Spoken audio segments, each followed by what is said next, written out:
الحمدللہ رب العالمین والصلاة والسلام علی سید المرسلین اما بعد فاعوذ باللہ من الشیطان الرجیم بسم اللہ الرحمن الرحیم الصلاة والسلام علیکہ یا رسول اللہ وعلی آلکہ واصحابکہ یا حبیب اللہ الصلاة والسلام علیکہ یا نبی اللہ وعلی آلکہ واصحابکہ یا نور اللہ۔ میرے پیارے بھائیوں اور ناظرین کرام، ایک مسلمان ہونے کی حیثیت سے ہم سب کو یہ معلوم ہونا چاہیے کہ ہماری زندگی میں ہماری شریعت ہماری کیا رہنمائی کرتی ہے۔ روزانہ ہم اپنے پروگرام کا آغاز ایک خوبصورت حدیث پاک سے کیا کریں گے جس میں درود پاک کی شاندار فضیلت ہم سنیں گے۔ اس کے بعد ایک واقعہ سنیں گے، ایمان افروز نصیحت آموز واقعہ۔ روزانہ اس ایک واقعے سے پھر قرآن و حدیث کی روشنی میں ہم بہت کچھ اپنے لیے سیکھنے کی کوشش کریں گے۔ چونکہ ماہ رمضان کا مبارک مہینہ ہمارے درمیان ہے تو روزانہ پروگرام کے آخر میں کچھ ماہ رمضان کے فضائل، روزے، تراویح اور اعتکاف اور دیگر رمضان کے معاملات کے بارے میں سنتے چلے جائیں گے، اور ہمارے اس پروگرام کا اختتام ہوگا نبی پاک علیہ الصلوۃ والسلام کی بارگاہ میں ایک خوبصورت نعت کے نذرانے کے ساتھ۔ وقت ہوا ہے آج کی خوبصورت حدیث پاک سننے کا۔ نبی پاک صلی اللہ تعالیٰ علیہ وسلم کا فرمان عالی شان ہے کہ جو مجھ پر جمعہ کے دن اور رات 100 مرتبہ درود شریف پڑھے، اللہ عز و جل اس کی 100 حاجتیں پوری فرمائے گا۔ سبحان اللہ، آج ہم میں سے بہت سارے لوگ یہ تمنا رکھتے ہیں کہ ہماری حاجتیں پوری ہو جائیں۔ جمعہ کے دن درود پاک پڑھیں، 100 حاجتیں پوری ہوتی ہیں، اور ان 100 حاجتوں کو کتنے پیارے انداز میں گویا ڈیوائیڈ کیا گیا۔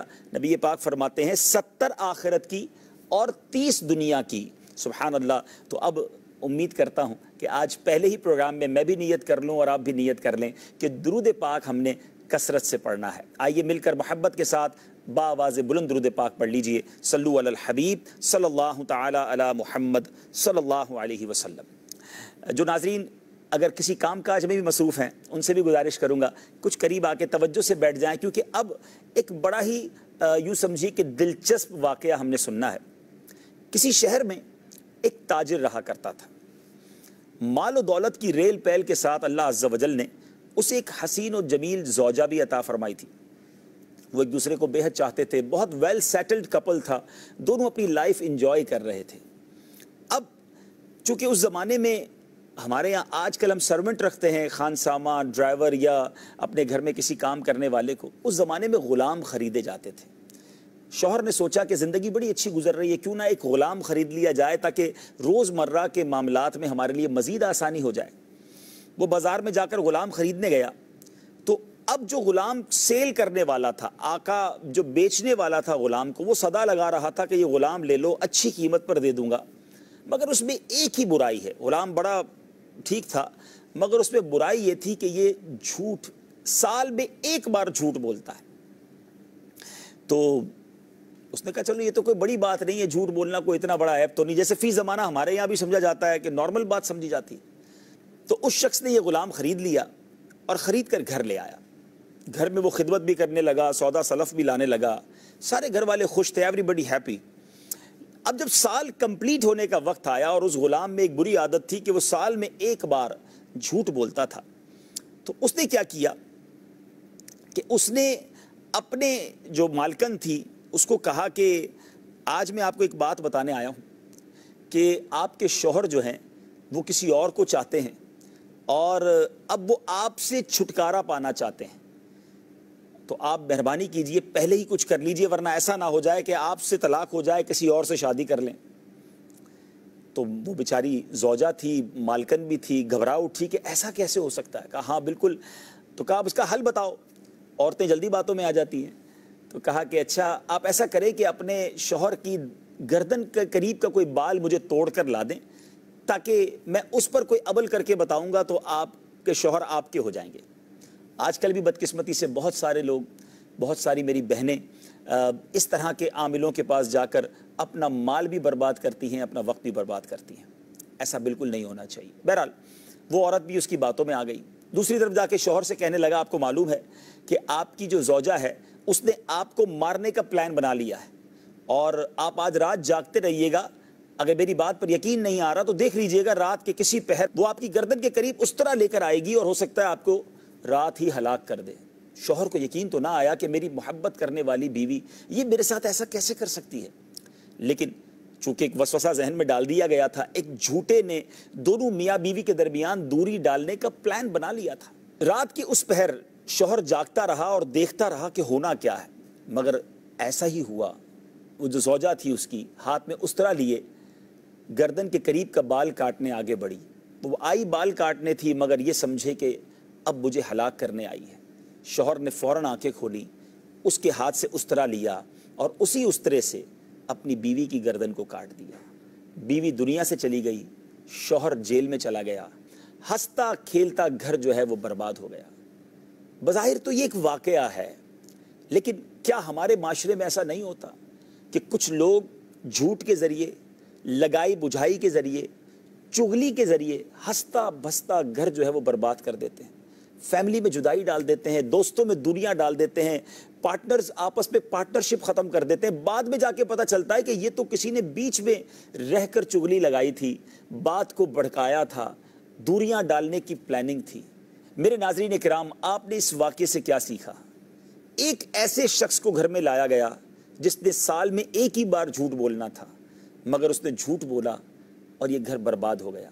بظاہر تو یہ ایک واقعہ ہے، لیکن اس کے پیچھے حقیقت یہی ہے کہ جھوٹ ایک بہت بڑی لعنت ہے۔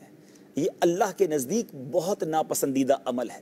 مسلمان اور جھوٹ اس کا قریب کا تعلق نہیں ہے، مگر بدقسمتی یہ ہے آج کل ہمارے معاشرے میں جھوٹ کتنا عام ہو گیا ہے، یہ مجھے شاید بتانے کی حاجت نہیں ہے۔ چھوٹے سے لے کر بڑے تک، فیملی کے اندر، دوستوں کے اندر، بزنس کے اندر، جہاں دیکھیں وہاں جھوٹ ہے۔ ہم سچے نبی کے غلام ہیں۔ ہمارے آقا علیہ الصلوۃ والسلام تو وہ ہیں جن کے بارے میں بریلی کے تاجدار امام احمد رضا خان لکھتے ہیں، سچی بات سکھاتے یہ ہیں، سیدھی راہ چلاتے یہ ہیں۔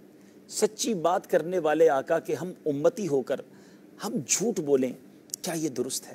مبارک مہینہ ہے، آج میں نے اور آپ نے کچھ طے کر کے اٹھنا ہے۔ کیا ہم جھوٹ کے ساتھ اپنی زندگی بسر کریں گے یا ہماری زندگی سچائی پر مبنی ہوگی؟ آیا نور اسلام،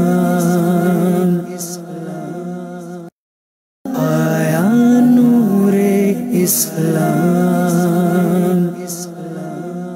ذرا غور کیجئے جھوٹ کے بارے میں ہمارا قرآن کیا ارشاد فرماتا ہے۔ ہم اللہ کے بندے ہیں، رب کے کلام پر ہم سب کا ایمان ہے۔ رب کریم قرآن مجید کے 14ویں پارے 14th پارہ سورہ نحل کی آیت نمبر 105 105 میں ارشاد فرماتا ہے، انما یفتر الکذب الذین لا یؤمنون بآیات اللہ واولئک هم الکاذبون۔ ترجمہ، جھوٹ بہتان وہی باندھتے ہیں جو اللہ کی آیتوں پر ایمان نہیں رکھتے، وہی جھوٹے ہیں۔ گویا قرآن کہہ رہا ہے کہ بے ایمان لوگ جھوٹ بولتے ہیں، ایمان والے نہیں۔ لیکن آج ایمان والا کہلانے والا، مسلمان کہلانے والا، ایسا لگتا ہے صبح و شام جھوٹ بولتے ہیں۔ پہلے ایسا ہم بزرگوں سے سنتے تھے کہ لوگ کبھی کبھی جھوٹ بولتے ہیں، مگر آج ناظرین آپ بھی جانتے ہیں کہ ایسا محسوس ہوتا ہے کہ کبھی کبھی سچ بولا جاتا ہے۔ ہر بات میں جھوٹ، ہر وضاحت میں جھوٹ، کاروبار میں جھوٹ، نوکری میں جھوٹ، ہمارے گھروں میں جھوٹ۔ آپ سوچئے ہم انڈیلیبریٹلی، غیر دانستہ اپنے بچوں کی بھی ایسا لگتا ہے تربیت یہی کر رہے ہیں۔ گھر میں ماں باپ کے ہوتے ہوئے بچے کو کہہ دیا جاتا ہے بیٹا باہر جا کے کہہ دو ابو گھر پہ نہیں ہے۔ ٹیلی فون اٹھاتے ہیں اور کوئی پوچھتا ہے کہ صاحب ہیں آفس میں، تو سرونٹ سے، نوکر سے کہہ دو نہیں ہے، بیزی ہیں، حالانکہ وہ بیزی نہیں ہے۔ جھوٹ خلاف حقیقت بات کو کہا جاتا ہے، یہ حرام، جہنم میں لے جانے والا کام ہے۔ آج اتنی آسانی سے جھوٹ بولا جا رہا ہے، ایسا لگتا ہے شاید ہمیں اس کی تباہی کا، اس کی ہلاکت کا، اس کی اللہ تبارک و تعالیٰ کی بارگاہ میں یہ کتنا ناراضی والا عمل ہے، اس کا احساس بھی نہیں ہے۔ فسق و فجور ہے، اور فسق و فجور گناہ ہے، اور یہ دوزخ میں لے جاتا ہے۔ یعنی سچ جو ہے وہ جنت کا راستہ ہے، اور جھوٹ گویا یہ جہنم میں لے جانے کا راستہ ہے۔ Now we all have to decide، ہمیں خود طے کرنا ہے کہ ہم نے کس راستے پر چلنا ہے، سچائی کے راستے پر یا جھوٹ بول کر جہنم کے راستے پر۔ بخاری شریف کی حدیث سناتا ہوں، نبی پاک علیہ الصلوۃ والسلام نے ارشاد فرمایا کہ جھوٹ گناہ کی طرف لے جاتا ہے اور گناہ جہنم کی طرف لے جاتا ہے۔ بے شک بندہ جھوٹ بولتا رہتا ہے یہاں تک کہ اللہ عز و جل کے نزدیک کذاب یعنی بہت بڑا جھوٹا لکھ دیا جاتا ہے۔ ذرا غور کیجیے اس حدیث میں کیسی ڈرا دینے والی بات ہے کہ اگر زندگی میں کوئی شخص جھوٹ بولنے کا عادی ہو اور اللہ کی بارگاہ میں اس کا نام کذاب لکھ دیا جائے، ایسی زندگی کس کام کی کہ بندہ رب کی بارگاہ میں بھی جھوٹا لکھا ہوا ہے؟ نہیں میرے ناظرین، ہمیں ایسا نہیں بننا۔ ماہ رمضان ہمارے درمیان ہے اور یہ مہینہ ہماری گویا پیوریفیکیشن کے لیے آیا ہے، مجھے اور آپ کو اپنے آپ کو ٹھیک کرنا ہے۔ تو آج کے اس پروگرام میں پہلی بات جو سیکھنی ہے کہ ہمیں ہر حال میں سچ بولنا ہے۔ اللہ تبارک و تعالیٰ اور اس کے حبیب علیہ الصلوۃ والسلام کے فرامین کے ذریعے میں سیکھنے کو مل رہا ہے کہ سچ رب کو پسند ہے، جھوٹ سخت ناپسندیدہ ہے۔ ذرا سنیے گا کہ لوگوں کو ہنسانے کے لیے کچھ لوگ جھوٹ بولتے ہیں، کچھ لوگ ویسے جھوٹ نہیں بولتے لیکن انجوائمنٹ کے لیے دوستوں کی گیدرنگ میں بیٹھے ہیں اور اب وہاں جھوٹی جھوٹی باتیں ہو رہی ہیں، جھوٹے لطیفے سنائے جا رہے ہیں۔ اسلام میں مزاح کی اجازت ہے۔ One of the most flexible religion on earth, آج ہماری پوری کائنات میں سب سے زیادہ آسان فلیکسیبل اگر کوئی ریلیجن کوئی مذہب ہے تو وہ اسلام ہے۔ نبی پاک علیہ الصلوۃ والسلام کی محفلوں میں مسکراہٹیں ہوتی تھیں، پیارے آقا علیہ الصلوۃ والسلام کے صحابہ جب بیٹھتے تو کبھی خوف خدا سے آنسو بھی بہتے اور کبھی خوبصورت باتوں پر مسکراہٹوں کا تبادلہ بھی ہوتا، مگر اس میں جھوٹ نہیں ہوتا تھا، مگر اس میں دل آزاری نہیں ہوتی تھی۔ مگر آج ہم دوستوں کے ساتھ بیٹھتے وقت غور کریں کہ ہم کسی کو ہنسانے کے لیے کسی کی دل آزاری تو نہیں کر رہے، کسی کو گویا ڈی گریڈ کر کے باقی دوستوں کو انجوائمنٹ دے رہے ہیں، کسی ایک کے کسی عیب یا کسی کمی پر جناب اس کو تان کر کے اس کو ٹونٹ کر کے ہم انجوائمنٹ کا ماحول تو پیدا نہیں کر رہے، مگر اس کی تو دل آزاری ہو رہی ہے نا جس کے بارے میں ہم یہ کہہ رہے ہیں۔ اور بالکل اسی طرح اگر کسی کو ہم ذلیل نہیں بھی کر رہے لیکن جھوٹی بات کر رہے ہیں، آئیے ایک اور حدیث پاک سنیے، پلیز ٹرائی ٹو انڈرسٹینڈ جو میں کہنا چاہ رہا ہوں۔ حدیث پاک کا مضمون ہے بندہ بات کرتا ہے اور محض اس لیے کرتا ہے کہ لوگوں کو ہنسائے، اس کی وجہ سے جہنم کی اتنی گہرائی میں گرتا ہے جو آسمان و زمین کے درمیان کے فاصلے سے زیادہ ہے۔ نبی پاک علیہ الصلوۃ والسلام فرماتے ہیں کہ جو لوگوں کو ہنسانے کے لیے جھوٹ بولے اور زبان کی وجہ سے جتنی غلطی ہوتی ہے وہ اس سے کہیں زیادہ ہے جتنی قدم سے غلطی ہوتی ہے۔ اب ذرا سوچئے، جو لوگوں کو ہنسانے کے لیے جھوٹ بولتے ہیں، ہمیں جھوٹ بولنے کی اجازت نہیں ہے۔ بعض اوقات بچوں کو سلانے کے لیے، بچوں کو بہلانے کے لیے بھی جھوٹ بولا جاتا ہے، اس میں بھی الفاظ کا صحیح چناؤ کر کے جھوٹ سے بچا جا سکتا ہے۔ اے میرے ناظرین کرام، نبی پاک علیہ الصلوۃ والسلام نے ایک اور بڑی پیاری ہماری رہنمائی فرمائی۔ بعض اوقات ہم کسی کے یہاں مہمان بنتے ہیں اور کسی کے پاس جاتے ہیں، وہ کھانا کھا رہے ہوتے ہیں، وہ کہتے ہیں آئیے کھانا کھائیے، ہم کہتے ہیں نہیں جناب مجھے حاجت نہیں ہے، میرا پیٹ بھرا ہوا ہے، حالانکہ ہمیں بھوک لگی ہوئی ہے۔ تو یہ بھی چونکہ خلاف واقع بات ہے تو یہ جھوٹ ہے۔ آپ نے نہیں کھانا تو آپ کہہ دیں بارک اللہ، آپ کھائیے، جزاک اللہ، آپ کی دعوت کا بہت شکریہ۔ الفاظ کے چناؤ کے ذریعے میں اور آپ جھوٹ سے بچ سکتے ہیں، مگر یہاں بھی یہ کہہ دینا کہ مجھے بھوک نہیں ہے۔ ایک بار پیارے آقا علیہ الصلوۃ والسلام کی خدمت میں کھانا حاضر کیا گیا۔ پیارے آقا علیہ الصلوۃ والسلام نے سیدنا اسماء بنت یزید رضی اللہ تعالی عنہا فرماتی ہے کہ ہم پر پیش فرمایا، ہم نے کہا ہمیں خواہش نہیں ہے، تو نبی پاک علیہ الصلوۃ والسلام نے فرمایا بھوک اور جھوٹ ان دونوں چیزوں کو اکٹھا مت کرو۔ ہم بعض اوقات کہنا کچھ چاہتے ہیں، کہہ کچھ جاتے ہیں، انداز بھی نہیں ہوتا پتہ، بولنا کیا ہے نہیں پتہ۔ بہت خوبصورت بات بزرگوں نے کی ہے، پہلے تولو بعد میں بولو۔ ہمیں نہیں پتا کہ ہم بولتے وقت کیا کہہ رہے ہیں اور کہیں یہ جھوٹ تو نہیں ہو جائے گا، یہ جملہ کسی کی دل آزاری تو نہیں ہوگی۔ زبان جو ہے نا ناظرین کرام وہ بڑی محتاط طریقے سے استعمال کرنے والی چیز ہے۔ بزرگوں نے بڑی پیاری بات کہی کہ تلوار کا زخم جو ہے نا وہ ابھی بھی ٹھیک ہو سکتا ہے، زبان سے لگایا ہوا زخم وہ پھر ٹھیک نہیں ہوتا۔ آپ نے دیکھا ہوگا کئی گھر ٹوٹ گئے، بعد میں روتے بھی دیکھا لوگوں کو کہ ہم نے غصے میں آ کر جھگڑا بھی کیا اور جھگڑا کر کے رشتہ ہی ختم کر دیا، لیکن اب پچھتائے کیا ہوت جب چڑیا چگ گئی کھیت۔ کئی دوست دور ہو گئے، کئی خاندان ٹوٹ گئے کیونکہ زبان کی بے احتیاطی ہے۔ تو ہمیں بولنے سے پہلے سوچنا ہوگا کہ کہیں یہ غلط بیانی تو نہیں ہو رہی، دوستوں کو خوش کرنے کے لیے میں جھوٹ تو نہیں بول رہا۔ یعنی مثال کے طور پہ دیکھیں اگر توجہ کریں نا تو کس مقام پر ہم بعض اوقات ڈیلیبریٹلی دانستہ اور بعض اوقات ان ڈیلیبریٹلی غیر دانستہ جھوٹ بول رہے ہوتے ہیں۔ اب مثال کے طور پہ کسی مریض سے ملنے گئے اور مریض کے پاس گئے اور مریض سے پوچھا آپ کیسے ہیں؟ اب وہ ہاسپٹل کے بستر پر لیٹا ہوا ہے، اس کو ڈرپ بھی لگی ہوئی ہے اور وہ کہتے ہیں جناب میں بالکل ٹھیک ہوں۔ اب مریض کو یہ نہیں کہنا چاہیے تھا میں بالکل ٹھیک ہوں، اس کو یہ کہنا چاہیے تھا اب دعا کریں اللہ مجھے صحت دے دے، کیونکہ بالکل ٹھیک ہوں کہنا یہ حقیقت کے خلاف ہے اور یہ جھوٹ ہے، لیکن پتہ نہیں ہے کیا بولنا ہے، کیسے بولنا ہے۔ بالکل اسی طرح بعض اوقات لوگ ہاسپٹل جاتے ہیں، حوصلہ بڑھانا ہوتا ہے لیکن اس حوصلہ بڑھاتے ہوئے کیا کہہ دیتے ہیں کہ آپ تو بالکل ٹھیک ہے، آپ کو تو کچھ بھی نہیں ہوا۔ اگر اس کو کچھ نہیں ہوا تو بیڈ پر کیوں ہے؟ خود سوچئے نا، ہاں آپ کہیں گے جناب یہ میں نے اس لیے کہا کہ اس کا حوصلہ بڑھ جائے، تو کچھ اور جملے بھی تو ہو سکتے تھے کہ آپ فکر نہ کریں، اللہ تعالیٰ کرم فرمائے گا، آپ بالکل ٹھیک ہو جائیں گے انشاءاللہ، ہم بھی دعا کر رہے ہیں، آپ درود پاک پڑھیے۔ کچھ جملوں کا انتخاب ایسا ہو کہ جس کے ذریعے ہم جھوٹ نہ بولیں۔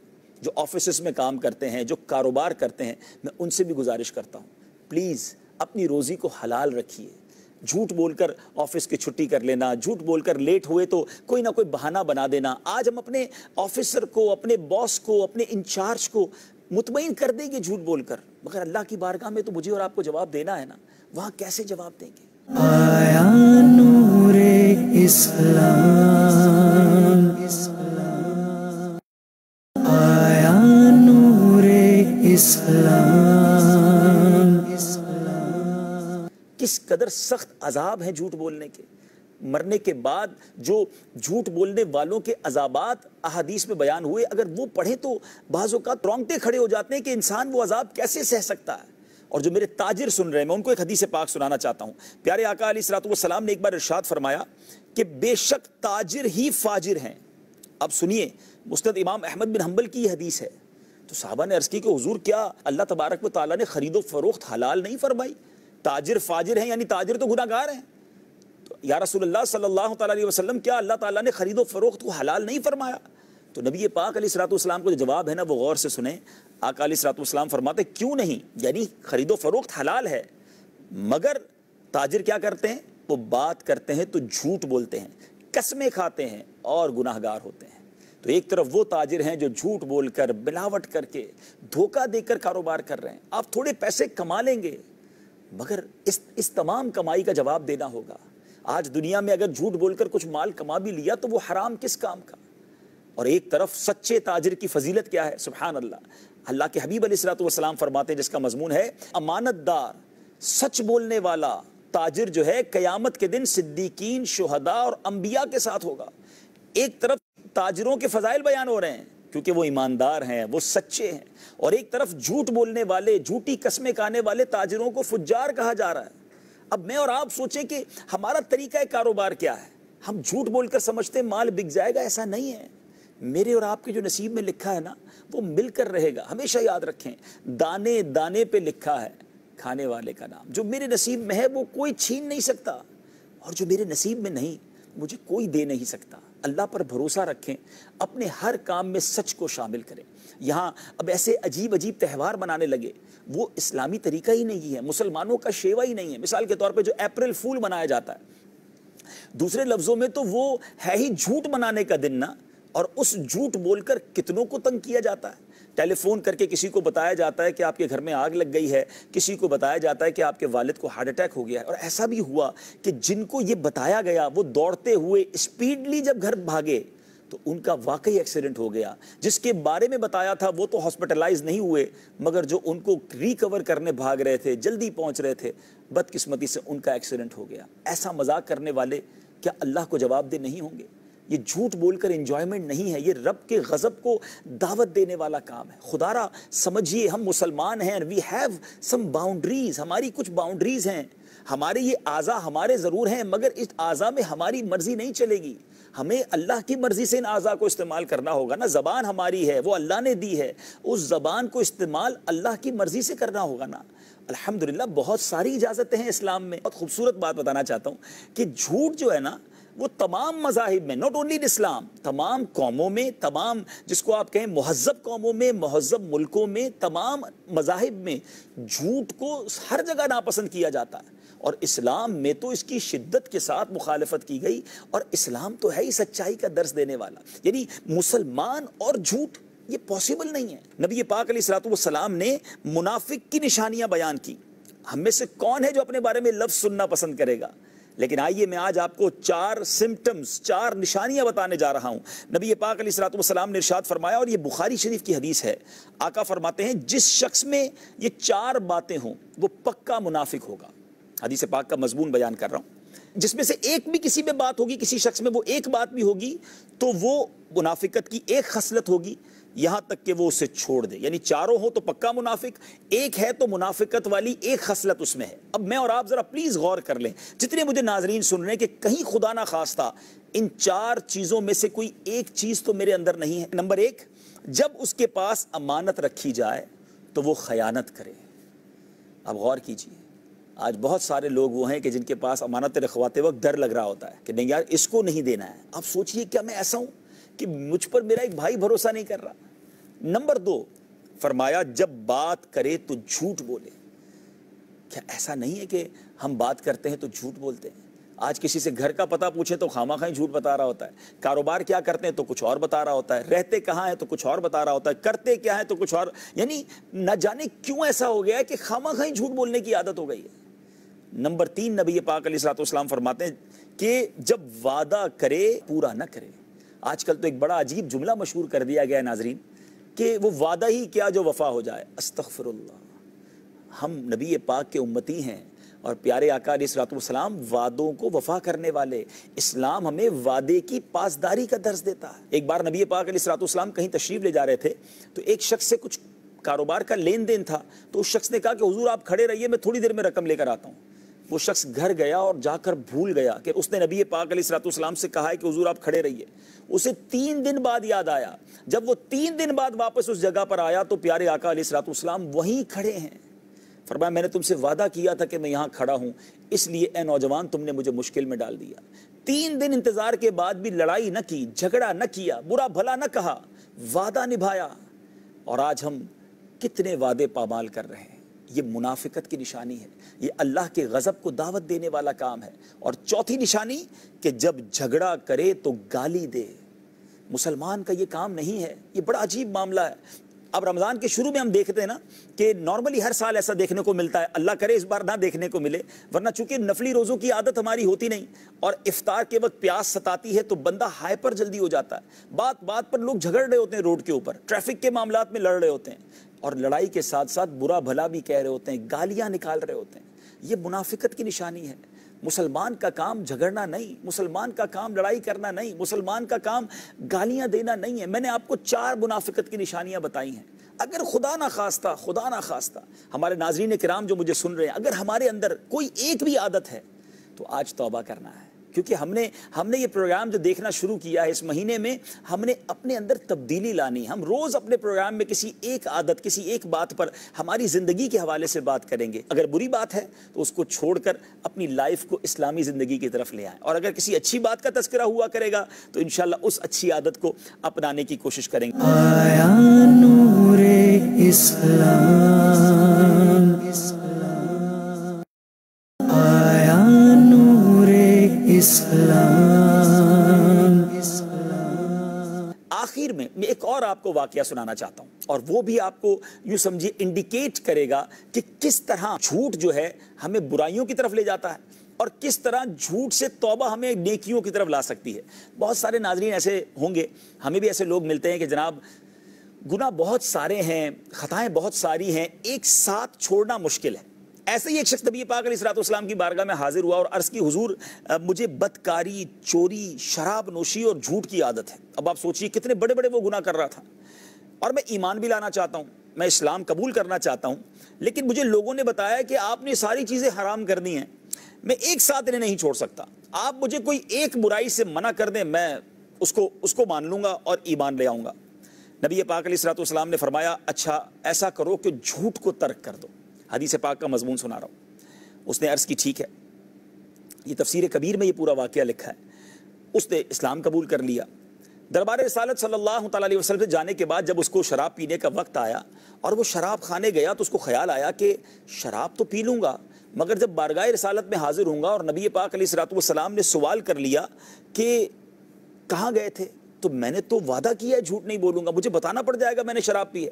اسی طرح میں بدکاری کرنے کے لیے گیا تو وہاں جا کر مجھے خیال آیا کہ میں اگر بدکاری کر تو لوں گا لیکن نبی پاک کو کیسے جواب دوں گا، ان سے تو میں نے وعدہ کیا ہے کہ میں نے جھوٹ نہیں بولنا۔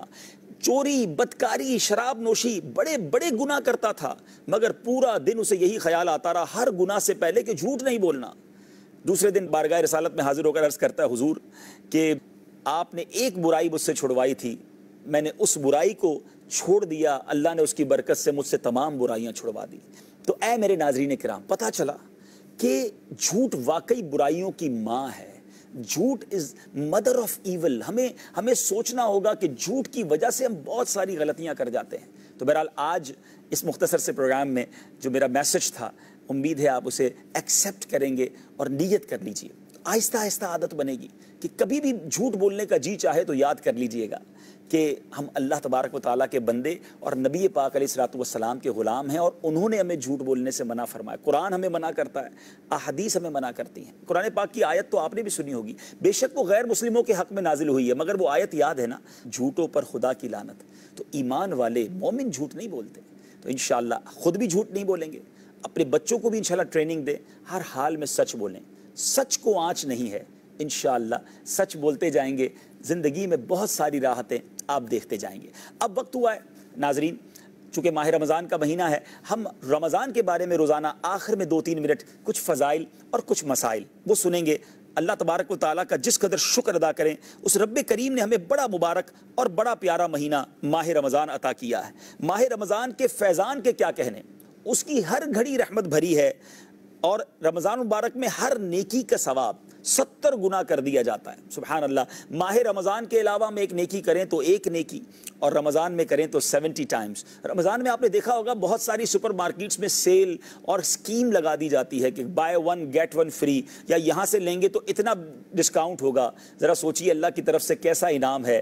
ایک نیکی کریں 70 نیکیوں کا ثواب ہے. تو کیوں نہ اس اسکیم سے فائدہ اٹھایا جائے، خوب تلاوت کی جائے، خوب درود پڑھے جائیں، روزے رکھ کر خوب دعائیں کی جائیں. ملٹی پلائی بائی 70 ہے، اور نفل کا ثواب فرض کے برابر، فرض کا ثواب 70 ٹائمز کر دیا جاتا ہے. اور سبحان اللہ، رمضان میں جو روزہ رکھتے ہیں، احادیث کا مضمون ہے کہ روزہ دار کے لیے مچھلیاں افطار تک دعائیں مغفرت کرتی رہتی ہیں. اللہ کی مخلوق روزہ دار کے لیے دعا کرتی ہے، تو پھر کیوں نہ روزہ رکھا جائے. تو اب روزہ انشاءاللہ ہم میں سے کسی کو بھی نہیں چھوڑنا ہے، اس کی برکتیں خوب لوٹنی ہیں.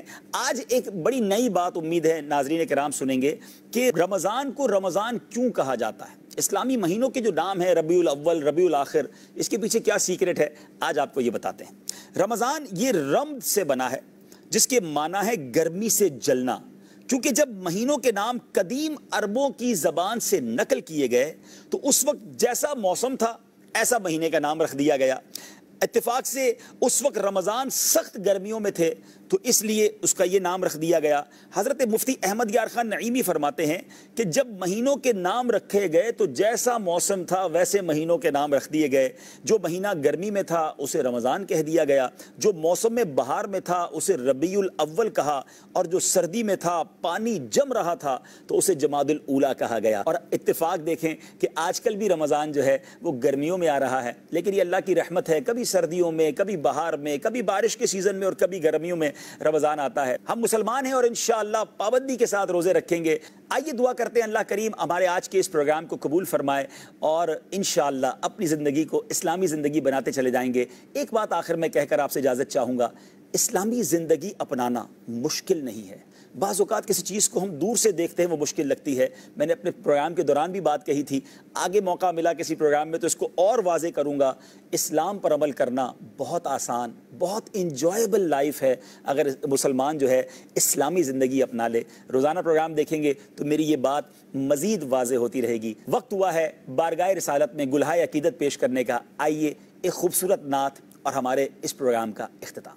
حاضر ہے در دولت پہ گدا، حاضر ہے در دولت پہ گدا، سرکار توجہ فرمائے، سرکار توجہ فرمائے. محتاج نظر ہے حال میرا، محتاج نظر ہے حال میرا، سرکار توجہ فرمائے، سرکار توجہ فرمائے. آنسو آنسو ہے فریادی،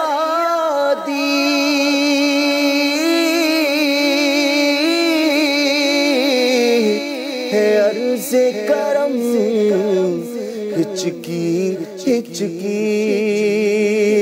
آنسو آنسو ہے فریادی